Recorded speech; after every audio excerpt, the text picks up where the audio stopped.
Welcome to session 310 of the Bible in a Year commentary. If you started this series on the 1st of January, then today should be the 6th of November. Today we'll be looking at 2 Corinthians 7-8 and Psalm 150. But so far in 2 Corinthians, we've seen Paul working to reconcile with the Corinthians.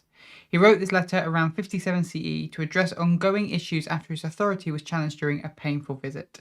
After sending a severe letter through Titus, most of the church repented, but new opposition arose from super apostles.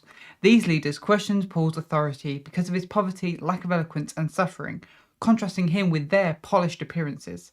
This prompted Paul to defend his apostleship and address the Corinthians' flawed value systems. Paul began with greetings and prayer and then launched into the accusations against him. He explained why he changed his travel plans. He figured it was better to send a letter instead of visiting again after his authority was rejected during his last visit. He emphasized that he didn't want to dominate them but to bring joy. Paul also addresses the person who caused the initial conflict, urging the Corinthians to forgive them as they seem repentant. Paul then gives thanks to God for their reconciliation and reminds them that they are a beautiful aroma of life through their unity and faith.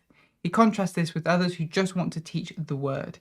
He and the Corinthians are called to live lives that demonstrate the life of Jesus to those who are still in death. Paul addressed the issue of recommendation letters. While the new leaders might have them, he did not need them. The Corinthians themselves, transformed by the gospel, were his true letter of recommendation. From there, he unpicks the Corinthians' faulty value system, or at least the one offered to them by their new leaders. He used the example of Moses' face shining with glory.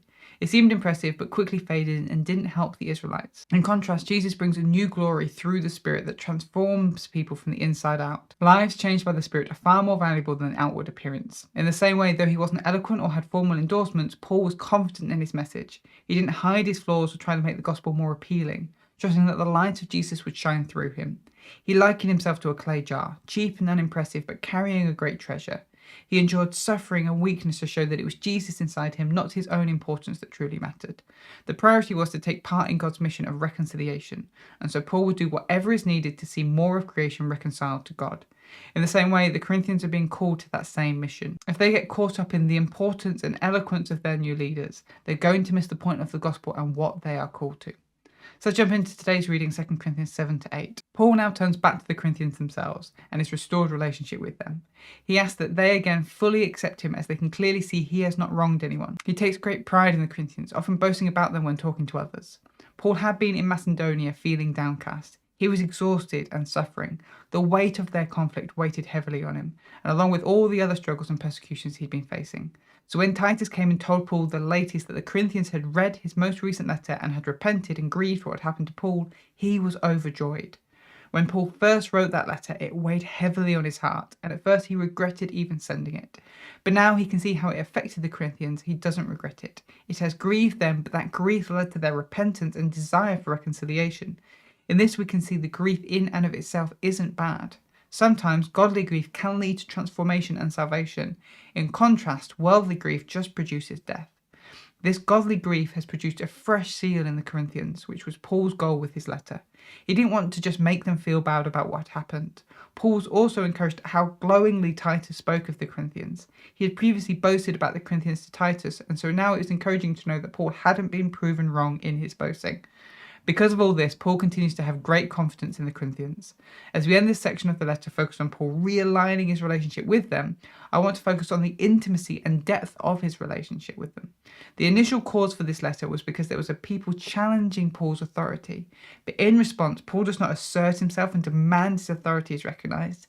His only care is that the Corinthians not get swept away by things that are completely opposite to the goals of the gospel. He is writing to them from a place of genuine love and affection. He is modeling the servant leadership and care for one another that he is calling them into. Next, Paul focuses on the topic of the Corinthians' generosity. He points them to the churches of Macedonia. As a people, they had their own sufferings and struggles with poverty, but when they heard about the opportunity to help those in Judea, they begged for the opportunity to give what little they had. And the Macedonians were so dedicated to Jesus that naturally it led them to outpour what little they had to Titus and Paul so they could pass it on.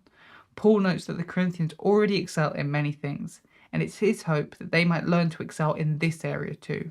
Not as an obligation, he is not commanding them to give, but this is an opportunity to demonstrate the love they have for others.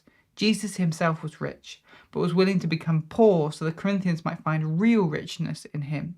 So Paul encourages them to finish what they began. The Corinthians had likely started collecting money to give, but then stopped when the relationship with Paul first broke down. Paul can see that they are eager to continue in this ministry of reconciliation, so may they demonstrate their eagerness, much like the Macedonians demonstrated theirs. It's not that Paul wants the Corinthians to bear the responsibility of supporting others so the Macedonians don't have to. But it would be fair to say that the Corinthians are much wealthier than the Macedonians, and so it only makes sense that that is then reflected in their generosity. He then explains the process to maintain transparency. As today, money was a touchy subject, and so Paul wanted to make sure everyone knew that everything was above board and there was no room for disharmony. Titus was the one who volunteered to collect the money, and Titus has shown the same eagerness for the Corinthians as Paul. Not only Titus, but someone else who has been appointed by all the churches will be coming with Titus. This is a church-wide effort, not something cooked up by Paul and his friends. It's the team's desire to not only prove themselves above board with God, but also with the believers, so the Corinthians can trust Titus and the others who come are trusted and godly. May the Corinthians be eager and generous when they come. But that is 2 Corinthians 7-8. Now let's look at Psalm 150. This psalm isn't attributed to anyone in particular and falls into the category of praise psalm. And these final 5 psalms, Psalm 146 to 150, serve as a doxology for the whole book of Psalms. Here is a summary of today's structure, but I would recommend checking out the written version of this commentary in the description to see the structure properly for yourself. But we start with verse 1, the place of praise. Verse 2, the reason for praise. Verse 3 to 5, the instruments of praise. And then verse 6, let everything praise. The psalmist opens with a call to praise the Lord in the sanctuary and the mighty firmament.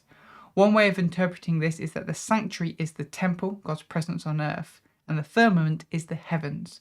So the call is those on earth and those in heaven to praise the Lord. Next up is the reason. We are to praise the Lord for his mighty deeds and for his surpassing greatness. In other words, praise him for what he does and for who he is.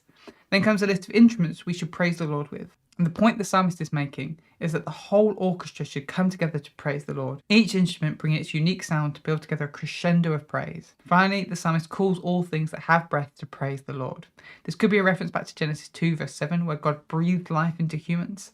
This then would carry a responsibility.